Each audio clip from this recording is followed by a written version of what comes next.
ಉಂಟಾಗಲಿ. ಈ ಬೆಳಗಿನ ಜಾವದಲ್ಲಿ ಪ್ರಿಯರೇ ಒಂದು ವಾಕ್ಯನ ಓದ್ಕೊಳ್ಳೋಣ. ಮಾರ್ಕನ ಬರೆದ ಸುವಾರ್ತೆ 1:35 ವಚನದಲ್ಲಿ ಬರೆಯಲ್ಪಟ್ಟಿದೆ, ಮುಂಜಾನೆ ಇನ್ನ ಮೊಬ್ಬಿರುವಾಗೆ ಆತನು ಎದ್ದು ಹೊರಟು ಅಡವಿಗೆ ಹೋಗಿ ದೇವರನ್ನ ಪ್ರಾರ್ಥಿಸುತ್ತಾ ಇದ್ದ. ಆ ಸ್ಥಳದಲ್ಲಿ ನಾವು ನೋಡ್ತೀವಿ, ಯೇಸು ಸ್ವಾಮಿ ಮುಂಜಾನೆ ಜಾವದಲ್ಲಿ ಇನ್ನು ಕತ್ತಲಿರುವಾಗಲೇ ಆತನು ಎದ್ದು ಅಡವಿಗೆ ಹೋಗಿ ದೇವರನ್ನ ಅವರು ಪ್ರಾರ್ಥಿಸ್ತಾ ಇದ್ರು.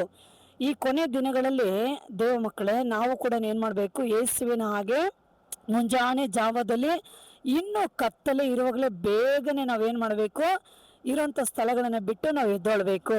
ಎದ್ದು ನಾವೇನ್ ಮಾಡ್ಬೇಕಂದ್ರೆ ದೇವರ ಸಮ್ಮುಖದಲ್ಲಿ ನಾವು ಪ್ರಾರ್ಥನೆಗಳನ್ನ ಹೆಚ್ಚಾಗಿ ದಿನಗಳಲ್ಲಿ ನಾವು ಮಾಡುವರಾಗಿರ್ಬೇಕು. ಅನೇಕರು ಬೆಳಗಿನ ಜಾವದಲ್ಲಿ ಪ್ರಾರ್ಥನೆ ಮಾಡದೆ ನಿದ್ದೆ ಮಾಡ್ಬಿಡ್ತಾರೆ. ಇದೇ ರೀತಿಯಾಗಿ ಮಾಡ್ತಾ ಇದ್ರೆ ಏನಾಗುತ್ತಂದ್ರೆ ಅವರು ಬರೋಂಥ ದಿನಗಳಲ್ಲಿ ಬರೋಂಥ ಹೋರಾಟಗಳನ್ನ, ಶೋಧನೆಗಳನ್ನ ಅವರು ಎದುರಿಸಿ ನಿಲ್ಲೋಕ್ಕೆ ಆಗೋದಿಲ್ಲ. ಯಾಕಂದ್ರೆ ಏಸಪ್ಪ ಏನ್ ಹೇಳಿದ್ದಾರೆ ಅಂದ್ರೆ, ಶೋಧನೆಗೆ ಒಳಗಾಗದಂತೆ ಎಚ್ಚರವಾಗಿದ್ದು ಪ್ರಾರ್ಥನೆ ಮಾಡ್ರಿ ಅಂತ ಹೇಳಿದ್ದಾರೆ. ನಾವು ಈ ದಿನಗಳಲ್ಲಿ ಎಚ್ಚರವಾಗಿದ್ದು ಪ್ರಾರ್ಥನೆ ಮಾಡದೆ ಹೋದ್ರೆ ಶೋಧನೆ ಕಾಲ ಏನಾಗುತ್ತೆ ಬರುವಾಗೆ ಅದರಿಂದ ನಾವು ತಪ್ಪಿಸ್ಕೊಳಕ್ಕಾಗಲ್ಲ. ಆಪತ್ತುಗಳು ಬರೋಗೆ ನಾವು ತಪ್ಪಿಸ್ಕೊಳಕ್ಕಾಗಲ್ಲ. ಕಷ್ಟಗಳು ಬರುವಾಗೆ ಅವುಗಳನ್ನ ನಾವು ಪರಿಹಾರ ಮಾಡ್ಕೊಳಕ್ಕಾಗಲ್ಲ. ಹಂಗಾಗಿ ಈ ಅಂತ್ಯದ ದಿನಗಳಲ್ಲಿ ಸೈತಾನದವನು ಏನ್ ಮಾಡ್ತಾನೆ, ಕುಟುಂಬಗಳಲ್ಲಿ ಪ್ರಾರ್ಥನೆ ಇಲ್ಲದಾಗೆ ಅನೇಕರಿಗೆ ನಿದ್ರೆಗಳು, ಮೂದೇವಿಗಳು, ಬಲಹೀನಗಳು, ಕುಟುಂಬದಲ್ಲಿ ಹೋರಾಟಗಳು, ಅನೇಕ ಸಮಸ್ಯೆಗಳನ್ನ ತಂದು ಹಾಕಿ ಅನೇಕರನ್ನ ಆಲಸ್ಯವಾಗಿ ಇವತ್ತೇನ್ ಮಾಡ್ತಾ ಇದ್ದಾನೆ ಸೈತಾನು, ಅನೇಕರನ್ನ ವಂಚಿಸಿಕೊಂಡಿದ್ದಾನೆ. ಕಾರಣ ಪ್ರಾರ್ಥನೆಗಳನ್ನ ಮಾಡಬಾರ್ದು ಅಂದ್ಬಿಟ್ಟು. ಪ್ರಾರ್ಥನೆ ಮಾಡಿದ್ರೆ ಕುಟುಂಬಗಳಲ್ಲಿ ದೇವರು ವಾಸ ಮಾಡ್ತಾನೆ, ಅದ್ಭುತಗಳನ್ನ ಮಾಡ್ತಾನೆ, ಜೀವಿತದಲ್ಲಿ ಜಯವಾದ ಕಾರ್ಯಗಳನ್ನ ನಾವು ಸಾಧಿಸಬಹುದು. ಅದರಿಂದಲೇ ಸೈತಾನದವನು ಏನ್ ಮಾಡ್ತಾನೆ, ಅನೇಕರ ಕುಟುಂಬಗಳಲ್ಲಿ ಪ್ರಾರ್ಥನೆಗಳಿಲ್ಲದಾಗಿ ಮಾಡ್ಬಿಡ್ತಾನೆ. ಆದ್ರೆ ಯೇಸು ಏನ್ ಹೇಳಿದ್ದಾನೆ, ಎಚ್ಚರವಾಗಿದ್ದು ಪ್ರಾರ್ಥನೆ ಮಾಡ್ರಿ. ಸತ್ಯವೇದದಲ್ಲಿ ನೋಡ್ರಿ, ಅನೇಕ ಭಕ್ತರುಗಳು ದೇವ ಸಮ್ಮುಖದಲ್ಲಿ ಹೆಚ್ಚಾಗಿ ಏನ್ ಮಾಡಿದ್ರೆ ಹಗಲು ಇರುಳು ಪ್ರಾರ್ಥನೆಗಳಲ್ಲಿ ಹೆಚ್ಚಾಗಿ ಸಮಯಗಳನ್ನ ಕಳೆದಿದ್ದಾರೆ. ನಾವು ಈ ಕೊನೆ ಕಾಲದಲ್ಲಿ ಹೆಚ್ಚಾಗಿ ಪ್ರಾರ್ಥನೆಗಳನ್ನ ನಾವು ಮಾಡುವರಾಗಿರ್ಬೇಕು. ಪ್ರಾರ್ಥನೆಗಳಲ್ಲಿ ನಾವು ಹೆಚ್ಚಾಗಿದ್ರೆ ನಮ್ಮ ಕುಟುಂಬಗಳು, ನಾವು ಮಾಡುವ ಕೆಲಸಗಳು ಮತ್ತೆ ನಮ್ಮ ಜೀವಿತಗಳು ಅದು ಎಲ್ಲ ದೇವರು ಒಂದು ಬೇಲಿ ಹಾಕಿ ಕಾಪಾಡ್ಕೊಳ್ತಾನೆ. ಪ್ರಾರ್ಥನೆ ಇಲ್ಲದಂತ ಕುಟುಂಬಗಳು ಆಳ್ಬಿದ್ದಂತ ಕುಟುಂಬಗಳಾಗಿರ್ತವೆ. ಪ್ರಾರ್ಥನೆ ಇಲ್ಲದಂತ ಜೀವಿತಗಳು ಏನಾಗ್ಬಿಡುತ್ತೆ, ಹಾಗೆ ಸರ್ವನಾಶ ಆಗಿ ಹೋಗ್ಬಿಡ್ತಾವೆ. ಯಾಕಂದ್ರೆ ದೇವ್ರ ವಾಕ್ಯದಲ್ಲೇ ಹಾಗೆ ಬರೆಯಲ್ಪಟ್ಟಿರೋದು. ಅದಕ್ಕೆ ಈ ಕೊನೆ ದಿನಗಳಲ್ಲಿ ನಾವೇನ್ ಮಾಡ್ಬೇಕು, ಅಧಿಕವಾಗಿ ನಿದ್ರೆಗಳನ್ನ ಕಡಿಮೆ ಮಾಡಿ ರಾತ್ರಿ ಸಮಯಗಳಲ್ಲಿ ಎಚ್ಚರವಾಗಿದ್ದು ದೇವ ಸಮ್ಮುಖದಲ್ಲಿ ಪ್ರಾರ್ಥನೆಗಳನ್ನ ನಾವು ಮಾಡುವರಾಗಿರಬೇಕು. ದೇವರ ವಾಕ್ಯಗಳನ್ನ ಓದಿ ಧ್ಯಾನಿಸಿ ನಾವು ಹೆಚ್ಚಾಗಿ ಪ್ರಾರ್ಥನೆಗಳನ್ನ ನಾವು ಮಾಡುವರಾಗಿ ನಾವಿರಬೇಕು. ಪ್ರಾರ್ಥನೆ ಇಲ್ಲದೆ ಹೊರಗಡೆ ಹೋಗ್ಬಾರ್ದು. ಪ್ರಾರ್ಥನೆ ಇಲ್ಲದೆ ಯಾವ ಕಾರ್ಯಗಳನ್ನ ಮಾಡಬಾರ್ದು.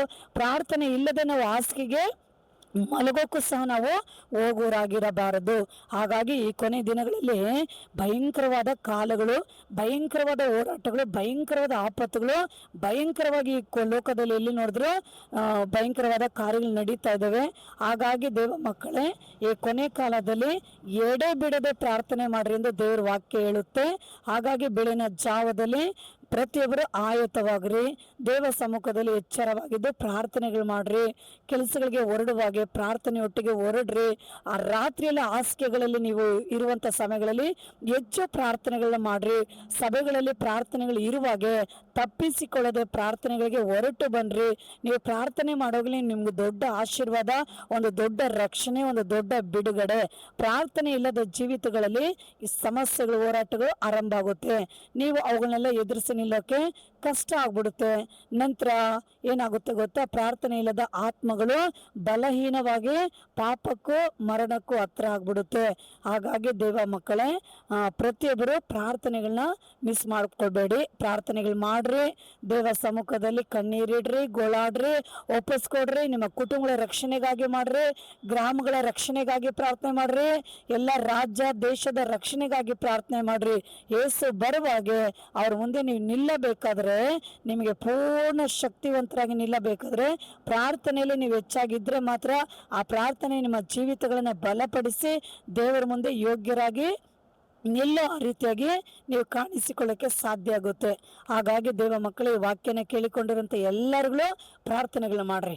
ಏಸಪ್ಪ ನೋಡ್ರಿ, ಮುಂಜಾನೆ ಜಾವದಲ್ಲಿ ಇನ್ನು ಕತ್ತಲಿರೋಗೆ ಆತನ ಅಡವಿಗೆ ಹೋಗ್ತಾ ಇದ್ದಾನೆ. ನೀವು ಅಡವಿಗೆ ಹೋಗೋ ಅವಶ್ಯಕತೆ ಇಲ್ಲ, ಬೆಟ್ಟ ಗುಟ್ಟಗಳಿಗೆ ಹೋಗೋ ಅವಶ್ಯಕತೆ ಇಲ್ಲ. ಇರೋಂಥ ಕುಟುಂಬಗಳಲ್ಲಿ, ಇರೋ ಸ್ಥಳಗಳಲ್ಲಿ ಎದ್ದು ಮೊಣಕಾಲು ಹಾಕಿ ಪ್ರಾರ್ಥನೆ ಮಾಡ್ರಿ, ಬೈಬಲ್ನ ಓದಿ ಧ್ಯಾನಿಸ್ರಿ. ಅನಂತರ ನಿಮ್ಮ ದಿನಗಳ ಕೆಲಸಗಳನ್ನ ನೀವು ಆರಂಭಿಸ್ರಿ. ಇಡೀ ದಿನ ಏಸಪ್ಪ ನಿಮ್ಮ ಜೊತೆಲಿ ಇರ್ತಾರೆ. ನಿಮ್ಮ ಜೊತೆಲಿ ಏಸಪ್ಪ ಇರುವಾಗ ನಿಮ್ಮನ್ನು ಯಾವ ಆಪತ್ತು ವಿಪತ್ತುಗಳು ನಿಮ್ಮನ್ನು ಸಂಧಿಸಕ್ಕೆ ಸಾಧ್ಯ ಇಲ್ಲ. ಹಾಗಾಗಿ ದೇವ ಮಕ್ಕಳೇ, ಈ ವಾಕ್ಯವನ್ನು ಕೇಳಿಕೊಂಡಿರುವಂಥ ಪ್ರತಿಯೊಬ್ಬರು ದೇವರು ನಿಮ್ಮನ್ನು ಆಶೀರ್ವದಿಸಲಿ. ನಿಮಗಾಗಿ ನಾನು ಸಣ್ಣ ಪ್ರಾರ್ಥನೆ ಮಾಡ್ತೀನಿ.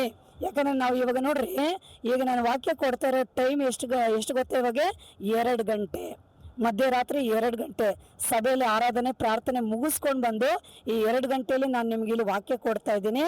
ಹಾಗಾಗಿ ನೀವು ಎಚ್ಚರವಾಗಿದ್ದು ಪ್ರಾರ್ಥನೆಗೆ ಬನ್ನಿರಿ, ಮನೆಗಳಲ್ಲಿ ಪ್ರಾರ್ಥನೆ ಮಾಡಿರಿ, ಬೈಬಲ್ ಓದ್ರಿ. ದೇವ ನಿಮ್ಮನ್ನು ಆಶೀರ್ವದಿಸಲಿ. ನಿಮಗಾಗಿ ಒಂದು ಸಣ್ಣ ಪ್ರಾರ್ಥನೆ ನಾನು ಮಾಡ್ತೀನಿ. ಸರ್ವಶಕ್ತನಾಗಿರೋ ದೇವ, ಈ ಬೆಳಗಿನ ಜಾವದಲ್ಲಿ ವಾಕ್ಯವನ್ನು ಕೇಳಿಕೊಂಡಿರಂತ ಎಲ್ಲ ಮಕ್ಕಳ ಮೇಲೆ ನಿನ್ನ ಕರಗಳನ್ನು ಚಾಚರಿ. ಪ್ರಾರ್ಥನೆಗಳಲ್ಲಿ ಆಯತವಾಗಿ, ಪ್ರಾರ್ಥನೆಗಳಲ್ಲಿ ಎಚ್ಚರವಾಗಿದ್ದು ಪ್ರತಿಯೊಬ್ಬರಿಗೂ ಪ್ರಾರ್ಥನೆ ಮಾಡಬೇಕಪ್ಪ. ಪ್ರಾರ್ಥನೆ ಮಾಡಿ ಆತ್ಮ ಅಭಿಷೇಕ ಎಲ್ಲರ ಮೇಲೆ ಸುರಿಸ್ರಿ. ಬಲಹೀನಗಳನ್ನ ತೆಗೆದಾಕ್ರಿ, ನಿದ್ರೆಗಳನ್ನ ತೆಗೆದಾಕ್ರಿ, ಎಲ್ಲ ಮೂದೇವಿಗಳನ್ನ ತೆಗೆದಾಕ್ರಿ. ಎಲ್ಲ ಸೈತನ ಕಟ್ಟುಗಳಿಂದ ಒಬ್ಬೊಬ್ಬರನ್ನ ಬಿಡಿಸಿ ಬಿಡುಗಡೆ ಮಾಡ್ರಿ ಅಪ್ಪ. ಎಲ್ಲರೂ ಪ್ರಾರ್ಥನೆಯಲ್ಲಿ ಜೀವಿಸಲು, ಆ ರೀತಿಯಾಗಿ ಎಚ್ಚರವಾಗಿರಲು ಸಹಾಯ ಮಾಡಪ್ಪ. ಆಶೀರ್ವದಿಸು. ಎಲ್ಲ ಮಕ್ಕಳು, ಎಲ್ಲ ಕುಟುಂಬ, ಎಲ್ಲ ಕೆಲಸ ಕಾರ್ಯಗಳನ್ನ ಆಶೀರ್ವದಿಸ್ರಿ. ನಿಮ್ಮ ಪವಿತ್ರವಾದ ಕರಗಳಲ್ಲಿ ಎಲ್ಲಾರನ್ನೂ ಒಪ್ಪಿಸ್ಕೊಡ್ತೀವಿ ತಂದೆ. ಪ್ರಾರ್ಥನೆ ಕೇಳಿದ ಗಾಯಸೋತ್ರ, ಹಾಗೆ ಮಾಡಿದ ಗಾಯಸೋತ್ರ, ಯೇಸು ನಾಮದಲ್ಲಿ ತಂದೆ, ಆಮೇನ್.